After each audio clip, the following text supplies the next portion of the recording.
우리 예수님께서 우리에게 천국을 주시려고 하늘 보좌를 버리고 이 땅에 내려오셨습니다. 그래서 우리의 모든 죄를 씻어 주시기 위해서 십자가의 보혈로 피 흘려 죽으셨고, 또 부활하셔서 우리를 의롭다 하셨습니다. 그래서 우리가 언제나 이 십자가와 부활의 복음만큼은 마음속에 꼭 간직하여서 언제 어느 때 누가 무엇을 하더라도 당당하게 말할 수 있어야 돼요. 나는 오늘 밤에 눈 뜨지 않으면 천국에서 눈 뜰 거다. 할렐루야.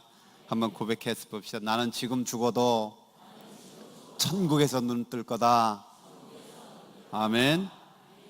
근데 우리 주님께서 주시고자 하는 천국은 하늘 위에만 있는 것이 아니라 이 땅에서도 누리기를 원하세요. 그래서 하나님께서는 그 간절한 소원으로 우리 주님께서 이 땅에서 천국이 어떻게 건축되고 어떻게 확장되는지, 어떤 것인지 많은 비유로 말씀하셨는데, 그 첫 번째가 씨 뿌리는 비유잖아요. 그 씨 뿌리는 비유의 근데 핵심이 말씀도 있지만은 네 종류의 밭이에요. 첫 번째 밭이 무엇입니까? 길가죠. 길가는 그냥 씨가 들어가지도 못해요.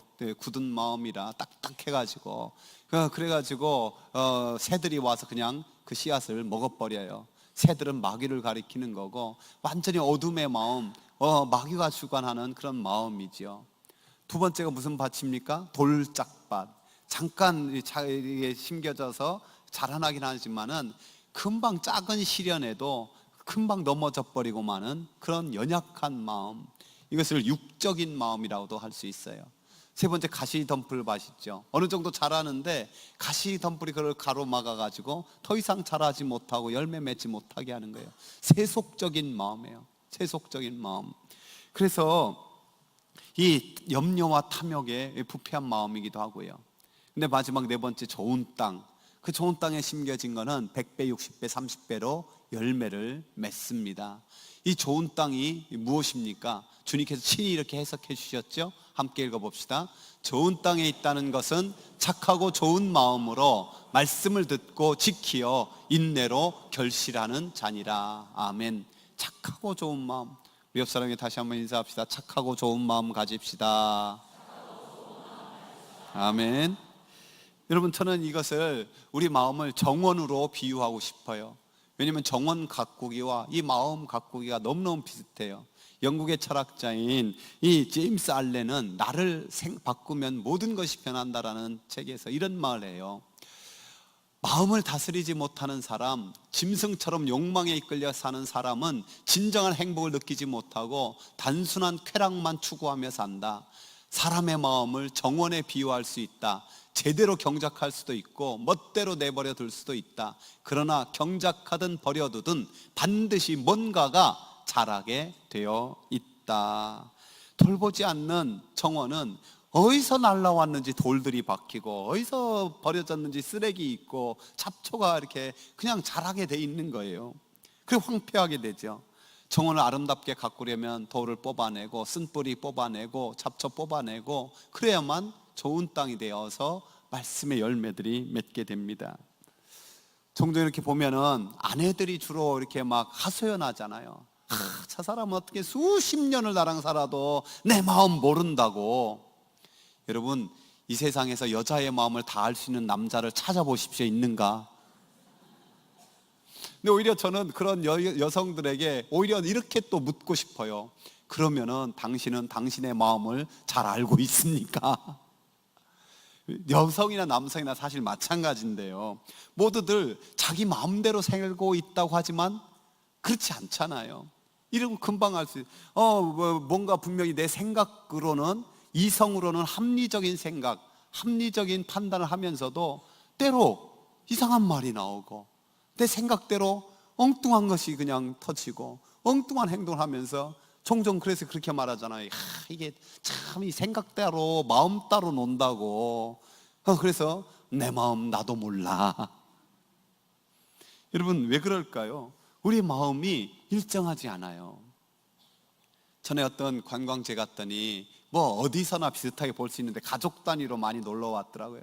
한 가족은 아이들이 얼마나 부모님 말을 경청하는지 뭐 이렇게 설명해 주면 부모가 그 아주 꿰뚫어지게 이렇게 동그랗게 눈을 뜨고 그 말을 잘 경청하면서 고개를 끄덕이면서 그렇게 하는 거예요.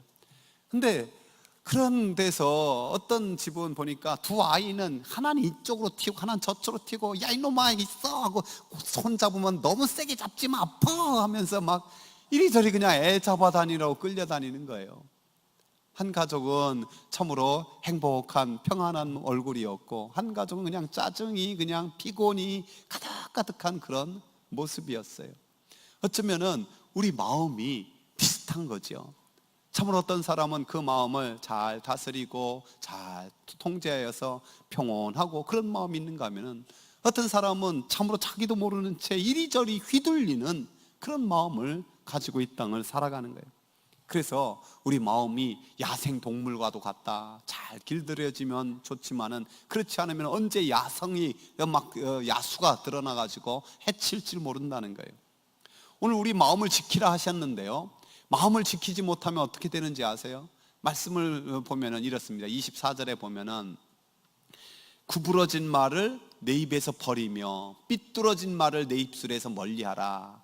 왜 멀리하라고 버리라고 할까요? 있으니까. 이 구부러진 말, 삐뚤어진 말이 자꾸만 있으니까 버리고 그걸 뭐 하라는 거예요.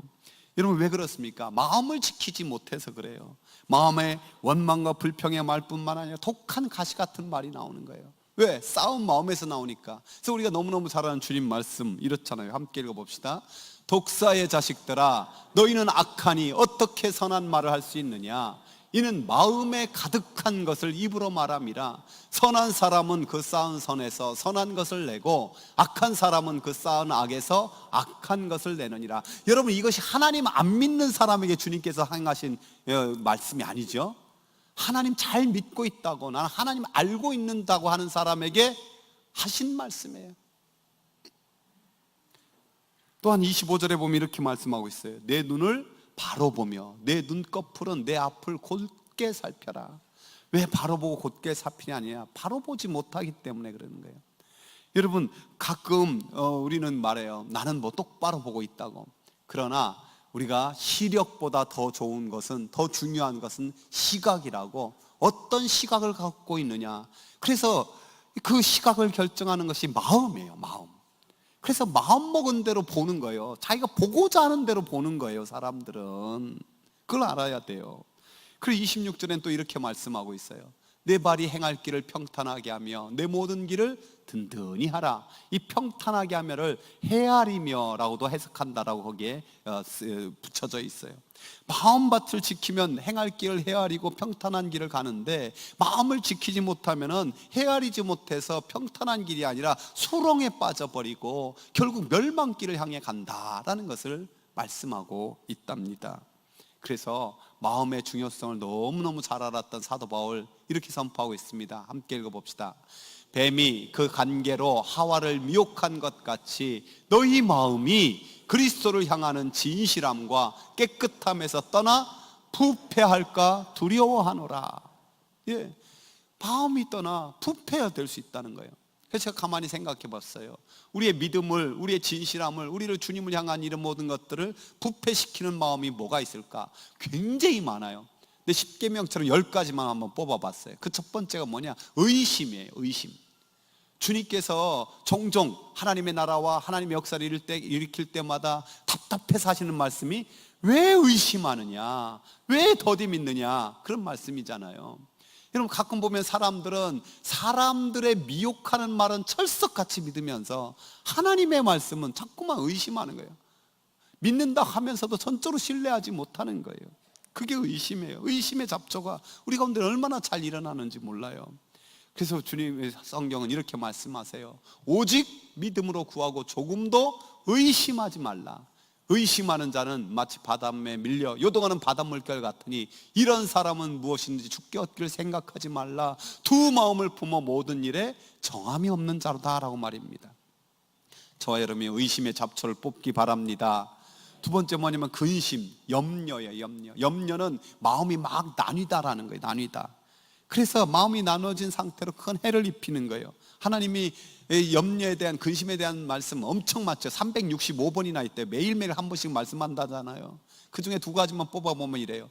마음의 즐거움은 양약이라도 심령의 근심은 뼈를 마르게 한다. 금신과 염려, 우리의 육신도 상하게 할 뿐만 아니라 마음의 즐거움은 얼굴을 빛나게 하여도 마음의 근심은 심령을 상하게 하느니라. 우리 육과 우리 심령 다 상하게 만드는 거예요. 제2차 세계대전 통계를 보면요, 이 미군이 이렇게 국내외에서 이렇게 다 전사한 사람이 한 20-30만 명 되는데, 근심 걱정 때문에 죽은 사람은 그 사이에 200-300명만도 넘어요. 10배도 넘어, 10배도. 세 번째, 질투식이 있어요. 여러분 이거 조심해야 되는데, 왜냐하면 최초의 인류의 살인이 어디서 나왔느냐? 질투, 시기에서 나왔어요. 그럼 그렇잖아요. 아벨도 제사를 드렸고 가인도 제사를 드렸는데 하나님이 아벨 것만 받고 가인 것을 안 받아요. 그럼 어떻게 돼요? 회개해야 되지. 내가 하나님 앞에 제대로 못 섬겼구나. 근데 회개할 생각 안 하고 그 질투로 돌로 때려쳐서 죽이는 거예요, 동생을. 여러분, 사울이 찬양하는 한 소리, 다윗은 만만이고 사울은 천재, 이 한마디에 시기 질투로 말미암아 그 고귀한 첫 번째 초대 왕의 직분을 잘 감당하지 못하고 다윗 때려 죽이려고 그것 쫓아다니라고 평생 다 허비해요. 요셉의 형들이 왜 요셉 죽이고 팔려고 했습니까? 성경이 이렇게 말씀하고 있어요. 그의 형들이 시기하되, 시기 질투가 계속 이렇게 해서 살인과 그 파탄을 만드는 그런 일을 하고 있는 거예요. 또한 네 번째, 분노도 생각해 볼 수 있어요. 분노. 모세가 생각나요. 모세가 얼마나 훌륭한 민족 지도자입니까? 출애굽의 그 위대한 역사, 하나님과 맞대어서 보면서 율법을 받은 사람. 그런데 이스라엘 백성들이 반역하고 원망하고 불평하니까 그 분노를 이기지 못하는 거예요. 하나님께서는 분명히 저 반석을 명하여 물을 내라 했는데 지팡이로 반석 2번 땅땅 치면서 내가 너희를 위해서 물을 내랴. 그러니까 하나님이 그 분노에 너가 나의 영광 가리어서 너는 가나안 땅에는 못 들어간다. 얼마나 억울했을까요? 억울한 건 아니죠. 자기가 분노를. 그래서 하나님께서 이렇게 말씀하고 있어요. 함께 읽어볼까요? 분을 내어도 죄를 짓지 말며 해가 지도록 분을 품지 말고 마귀에게 틈을 주지 말라. 그러니까 분노하다는 것은 마귀에게 문을 열어주는 거예요.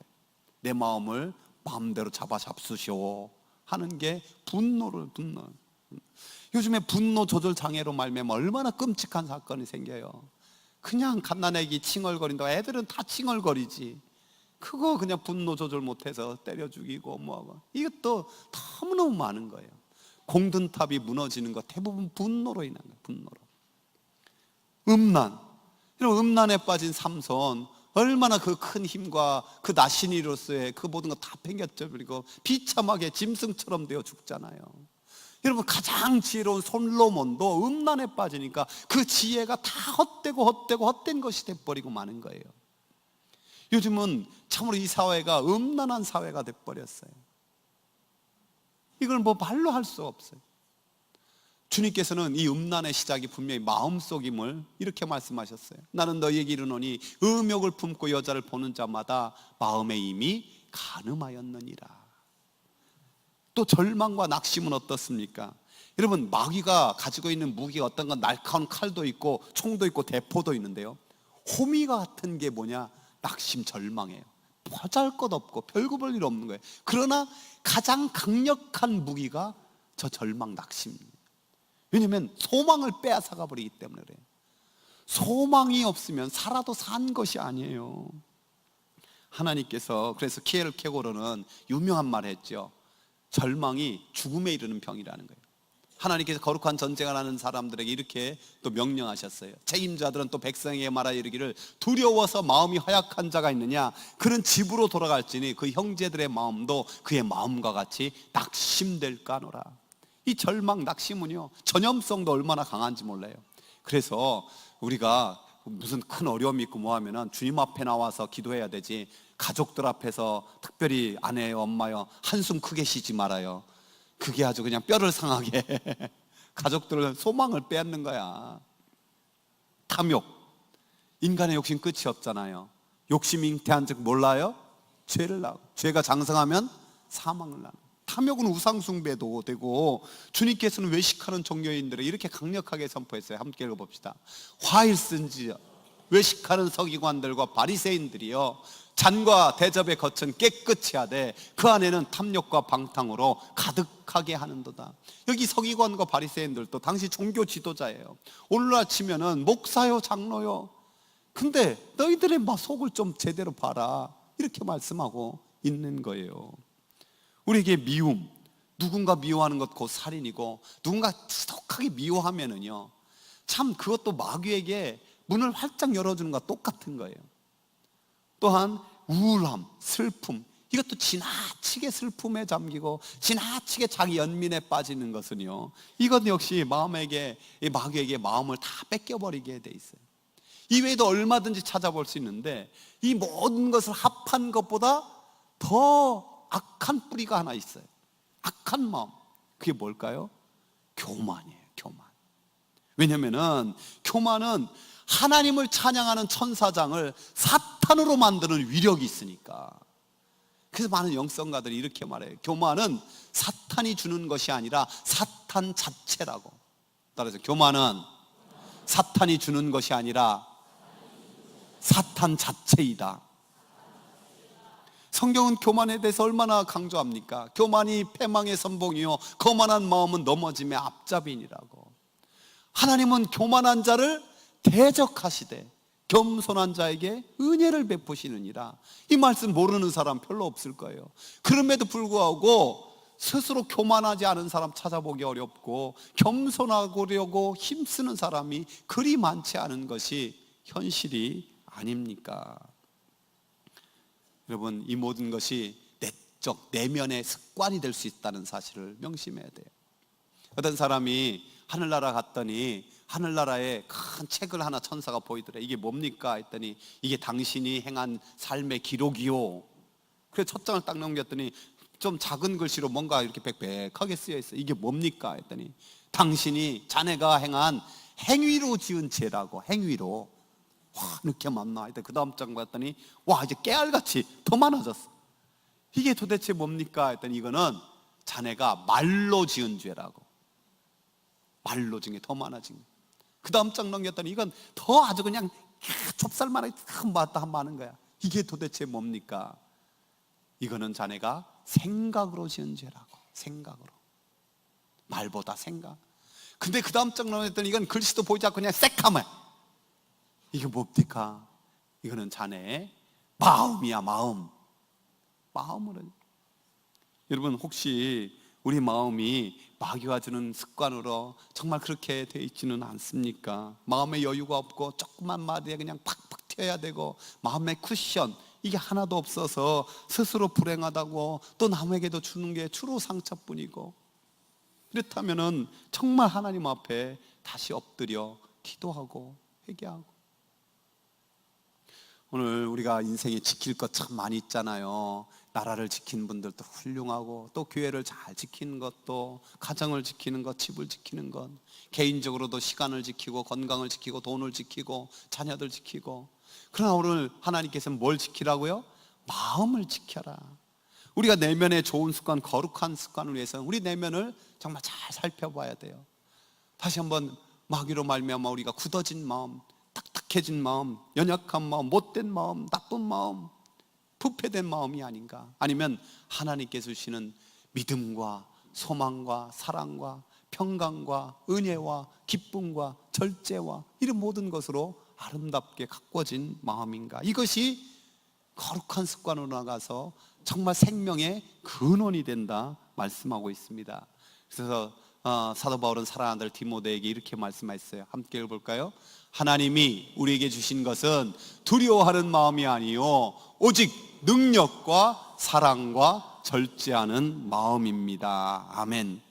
하나님이 주시는 이것으로 우리 내면의 습관을 삼을 때 우리 심령이 천국이 되는 거예요.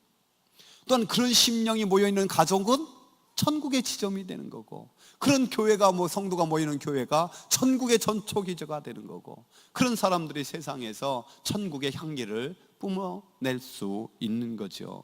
그렇습니다. 하나님께 거룩하게 쓰임받는 사람, 하나님께 복을 받고 은혜를 받고 정말 저 사람 보면 예수님이 생각나는 사람, 그런 사람은요, 하나님이 택하는 사람은요, 뭐 외모가 잘생기고 멋있는 사람, 돈 많은 사람, 지혜로운 지식 있는 사람, 그런 사람이 아니라 하나님이 마음 보신다, 마음 보신다세요. 대표적으로 두 사람만 살펴볼게요. 먼저 갈렙이에요. 갈렙에 대해 성경이 이렇게 말씀하고 있어요. 같이 읽어봅시다. 오직 내 종 갈렙은 그 마음이 그들과 달라서 나를 온전히 따랐은즉 그가 갔던 땅으로 내가 그를 인도하여 들리리니 그의 자손이 그 땅을 차지하리라. 여러분, 갈렙이 모든 사람이 가나안 땅에 정탐하러 갔다 왔다가 하나님이 우리에게 이곳에서 죽게 하려고 이걸 보내느냐, 우리는 메뚜기다, 그렇게 말할 때 하나님이 우리와 함께 하신다, 담대하게, 그들의 마음과 달랐어요. 하나님을 신뢰하는 굳센 마음이 있었어요. 그 마음 때문에 하나님은 모세도 들어가지 못했는데 갈렙 너와 내 자손은 그 약속의 땅에 들어가리라. 그 마음이 달랐다라는 거예요. 또 우리가 너무너무 잘 아는 다윗은 어떻습니까? 신약에서 그의 삶에 평가를 이렇게 내리잖아요. 패하시고 다윗을 왕으로 세우시고 증언하여 이르시되 내가 이 세 아들 다윗을 만나니 내 마음에 맞는 사람이라, 내 뜻을 다 이루리라. 사랑하는 성도 여러분, 저와 여러분이 하나님 맞는, 마음에 맞는 사람, 참으로 그래서 심령의 천국을 이루고 가정의 천국도 이루고 천국을 만들어가는 하나님 사람들 되기를 축복합니다. 그럼 어떻게 해야 되겠습니까? 우리 오늘 말씀 다시 한번 잘 천천히 읽어봅시다. 내 아들아, 내 말에 주의하며 내가 말하는 것에 내 귀를 기울이라. 그것을 내 눈에서 떠나지 하지 말며 내 마음속에 지키라. 그것을 얻는 자에게 생명이 되며 그의 온 육체의 건강이 됩니다. 네가 내 말, 여기서 하나님 말씀이죠. 하나님 말씀을 듣고 하나님 말씀을 주목하여 보고, 이게 참 중요하다라는 거예요.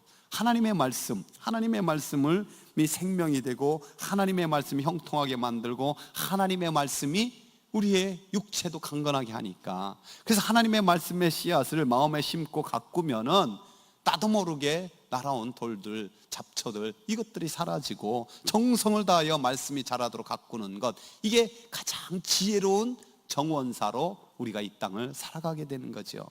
이 진리를 잘 알았던 사도 베드로도 이렇게 말씀하고 있어요. 너희가 거듭난 것은 썩어질 씨로 된 것이 아니요 썩지 아니할 씨로 된 것이니 살아있고 항상 있는 하나님의 말씀으로 되었느니라. 하나님의 말씀이 우리를 거듭나서 구원받은 백성이 되게 할 뿐만 아니라 이 땅에서도 새 사람, 새 마음 되어서 새롭게 살 수 있는 능력을 주신다라는 거예요. 여러분, 어떻게 다윗이 하나님 마음에 맞는 사람이 되었습니까? 이 고백이 그것을 증명하고 있잖아요. 내가 주께 범죄치 아니하려 하여 주의 말씀을 내 마음에 두었나이다. 자, 여기서 우리가 조금 더 유심하게 오늘 본문을 봐야 돼요. 오늘 유심하게 우리 본문을 다시 한번 보면 이렇습니다. 내 아들아, 내 말에 주의하며, 하나님 말씀을 주의하여 하나님 말씀에 말하는 것에 내 귀를 기울이고 그것을 내 눈에서 떠나지 말게 하며 열심히 읽고 묵상하라는 거죠. 근데 그것이 거기서 끝나는 게 아니라 내 마음속에 지키라. 내 마음속에 지키라는 거예요.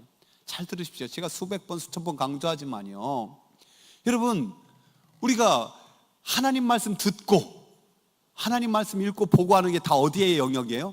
여기 머리 영역이죠. 생각의 영역이에요. 근데 그것을 네 마음속에 말씀이 심겨지고 정말 지켜져라는 거예요. 여러분, 이 30cm 여행이 안 된 사람이 얼마나, 아니요, 정말 많은 거예요. 여러분 생각해 보십시오. 지금까지 제가 드린 말씀 안 들어봤거나 모르는 분이 누가 있습니까? 그러나 정말 그 하나님의 말씀들이 내 마음에 그렇게 심겨져서 내 마음이 아름다운 정원으로 가꾸어져 있습니까? 이 30cm 여행이 그렇게 힘들다는 거예요. 들어도 수없이 말씀을 보하고 내가 성경을 10독했니 20독했니 해도 정말 하나님의 말씀이 내 마음에 심겨져서 그 말씀이 아름답게 열매 맺고 있는, 이건 다른 문제잖아요. 그래서 우리가 하나님 앞에 철저하게 그것을 구할 수 있어야 돼요. 특별히 이 일을 하시는 분이 성령님이신 줄 믿습니다. 그래서 하나님은 이렇게 약속도 하세요. 같이 읽어봅시다. 또 새 영을 너희 속에 두고 새 마음을 너희에게 주되 너희 육신에서 굳은 마음을 제거하고 부드러운 마음을 줄 것이며 또 내 영을 너희 속에 두어 너희로 내 율례를 행하게 하리니 너희가 내 규례를 지켜 행할지라. 아멘. 사랑하는 성도 여러분, 저와 여러분이 성령님으로 말미암아 새 마음, 부드러운 마음 가질 수 있기를 축복합니다. 여러분이 많이 들었을 얘기지만 다시 한번 점검해 봅시다. 미국 인디안 부족 중에 체로키 부족이라는 족속이 있대요. 그분들은 할아버지가 이제 맑게 알아듣고 말이 통하는 손주에게 꼭 이 이야기를 들려준다고 하죠. 사랑하는 손자야, 손주야, 내 마음속에는 두 마리 늑대가 살고 있어. 한 마리는 나쁜 늑대야. 그 늑대는 말이야 분노, 질투, 의심, 뭐 이런 나태 이런 걸로 똘똘똘똘 교만으로 뭉쳐져 있어. 근데 또 다른 늑대는 착한 늑대야. 믿음과 소망과 정직과 근면과 성실 이런 것으로 아주 아름다운 것으로 똘똘 뭉쳐져 있어. 근데 이 두 마리는 항상 싸워. 치열하게 싸워. 거기서 이야기가 끝나는 거예요. 그러다가 할아버지 그럼 무슨 늑대가 이겨요? 그때 한마디 꼭 해요. 할아버지 이렇게 말하는 거예요. 내가 먹이 주는 늑대가 이겨. 내가 먹이를 주는 늑대가 이겨. 여러분 그렇습니다. 저와 여러분이 마음의 습관을 잘 살펴보시죠. 내가 어디에게 먹이를 주고 있는지, 어떤 마음을 품고 어떻게 하려는지.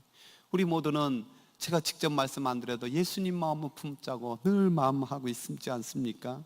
정말 우리 마음이 정원처럼 잘 가꾸어져서 말씀이 100배, 60배, 30배로 열매 맺는 것이 주님의 마음을 갖는 거고, 그 주님의 마음 속에서 더 위대한 하나님의 역사가 아름답게 일어날 것을 믿습니다. 그런 귀한 은혜가 가득하기를 축원합니다.